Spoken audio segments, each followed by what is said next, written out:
Hey everybody, how's it going? Welcome to NoDQ&A video here on NoDQ.com, of course, and the YouTube channel, youtube.com/AaronRiftNoDQ.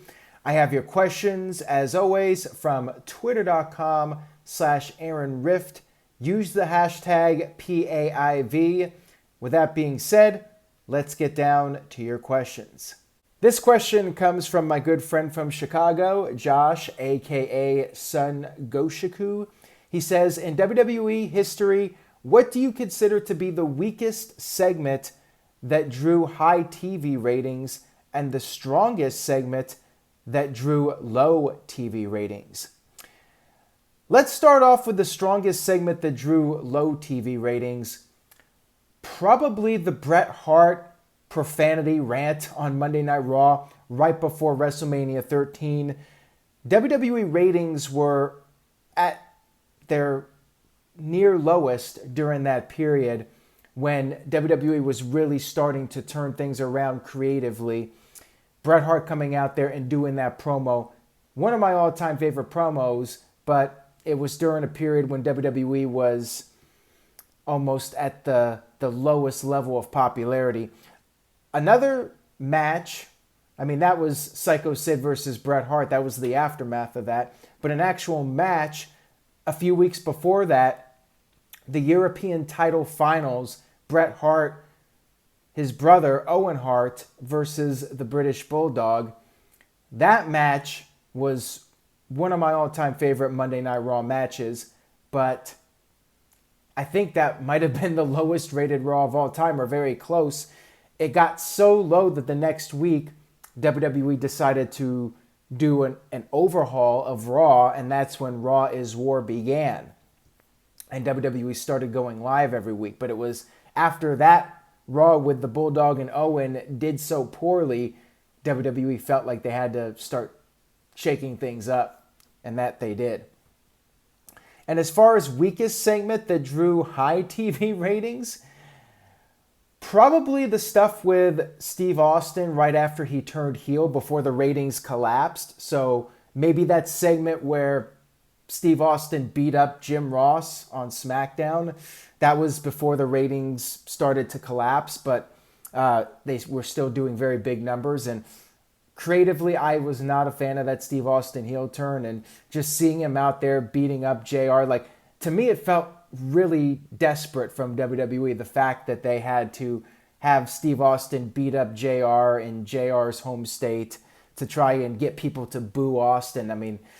It should have just been natural with Austin. If the people wanted to boo Austin and the character was compelling as a heel, you wouldn't have to do something like that, such a desperate attempt to get people to boo Austin. So maybe that one would be at the top of my list. And a lot of the stuff during the invasion when the numbers were up, but the segments were bad to the point where the numbers started dropping after those segments aired on television. Got this question from Kenny at Kenny Wyatt 24. Assuming that there will be a SummerSlam with fans or not, what do you think would be two good world title matches to headline SummerSlam? Solid question there, Kenny, and I do have a few matches in mind. Looking over at Monday Night Raw first, Drew McIntyre, I think, should definitely be defending the title, not losing it beforehand. I'd like to see Drew in a big marquee match. Randy Orton would be a possibility. Edge would be really interesting. But again, I want to see Edge compete with fans. So if it's too soon for there to be an event with a big crowd, then I would hold off on Edge. I'd go with Randy Orton instead. Just depends on the circumstances. And over on SmackDown, you got Braun Strowman. Now, it's possible The Fiend could become champion before SummerSlam. I would not rule that out. I do not think WWE should wait until SummerSlam to do Strowman versus The Fiend. I think it's just too long, although they could end up doing that. If it's not Strowman versus The Fiend, I could see The Fiend against somebody like Tommaso Ciampa. I've mentioned him on my live streams. I've gotten bored of Ciampa being in NXT. I know he prefers to be there, but I think there's so much you can do with Ciampa on the main roster. Put him in there with Daniel Bryan. Put him in there with Strowman. Put him in there with The Fiend. The Fiend versus Ciampa, I would love to see that. I think that would be a really fun match for the Universal Championship on top of it. So I would put Ciampa in there against either Strowman or Fiend as the SmackDown main event for SummerSlam, if it was my call. This question comes from Mr. Yuck. Will you attend any live wrestling events in the near future once they begin doing such again, or will you be waiting until a vaccine is produced? That is a great question.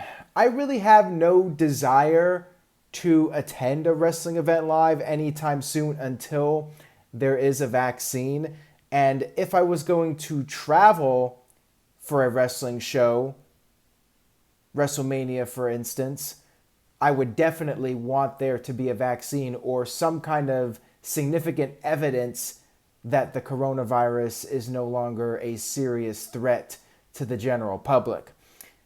I would not want to buy WrestleMania tickets not knowing for sure what the situation is going to be like in April.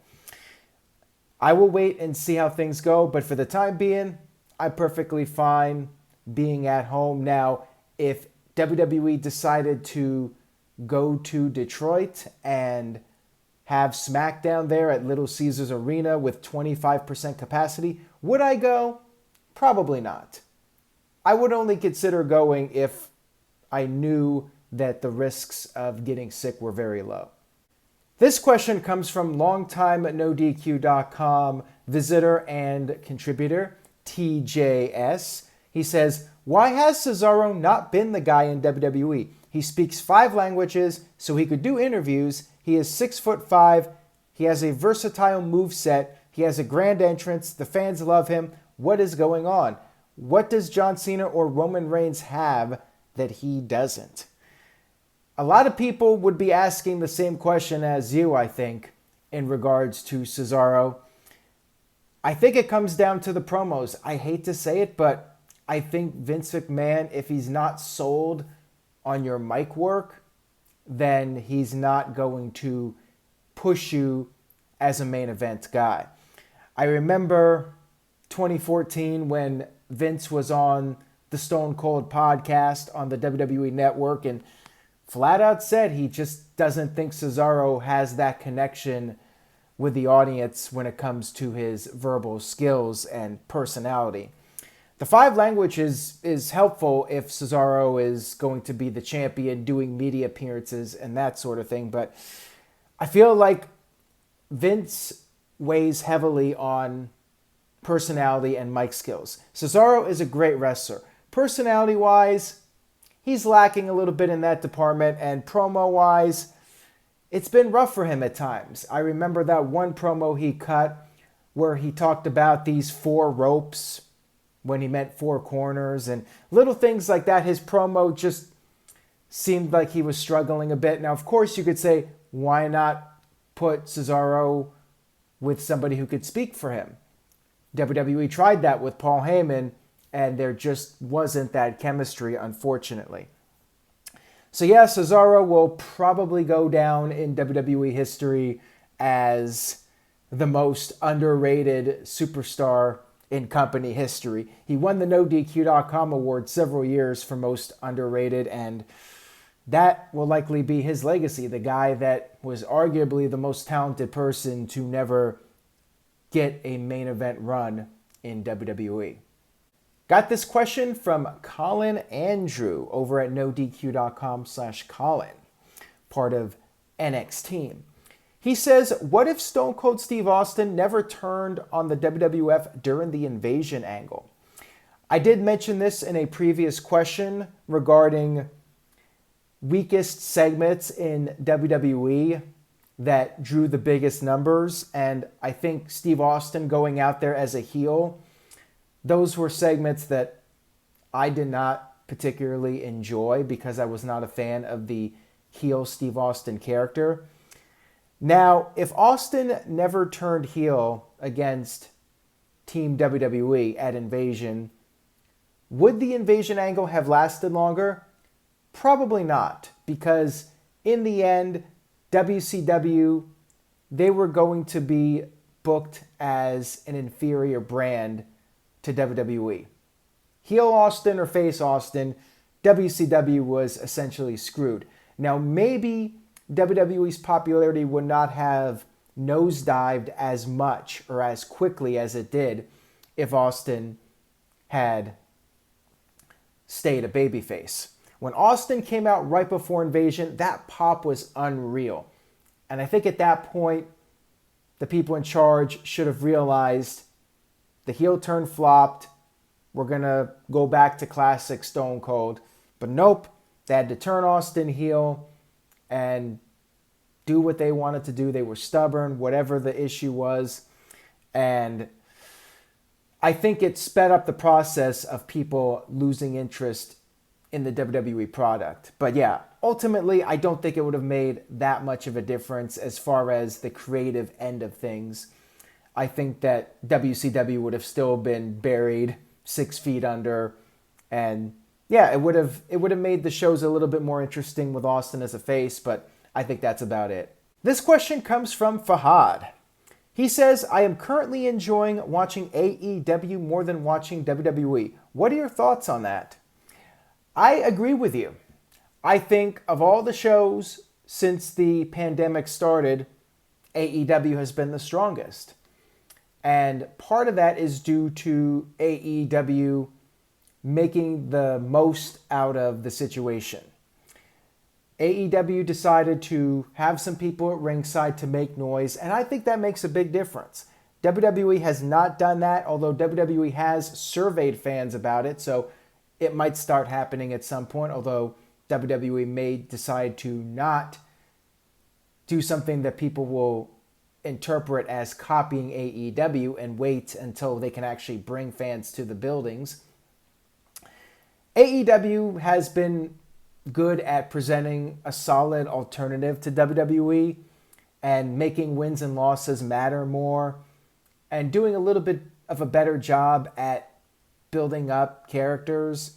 The matches, I think, have been strong. The promos have been strong. The use of video packages. I love what AEW has been doing with the featurettes and the various video packages throughout the show. I just think overall AEW has made the best out of the situation compared to Raw and SmackDown. But SmackDown has been solid some weeks, other weeks not so much. I just think that AEW has a little bit of a better idea of what the audience wants than WWE. I think WWE is a little lost as to what to do. Should there be shorter matches? Should there be longer matches? One week we had matches that were going 2-3 commercial breaks. The other week on Raw, we had matches that were only lasting 3 minutes throughout the entire 3 hours. So seems like WWE doesn't really know how to get the numbers up. AEW, they're just continuing to focus on putting out the best product possible. That'll wrap it up for this edition of NoDQ&A Video. Thank you all so much for watching and supporting. Like I've said before, if you enjoy the content, please share it. Share a link to this video on social media. Tell a friend, anybody you know who watches wrestling. I cannot stress enough how important the word of mouth is. Like one person that you can get to watch this video, if each person watching this could bring in one new viewer, it helps me a lot. So if you can, take a moment of your day and just share this video with somebody. Stay tuned to NoDQ.com for the very latest, and I will see you guys next time.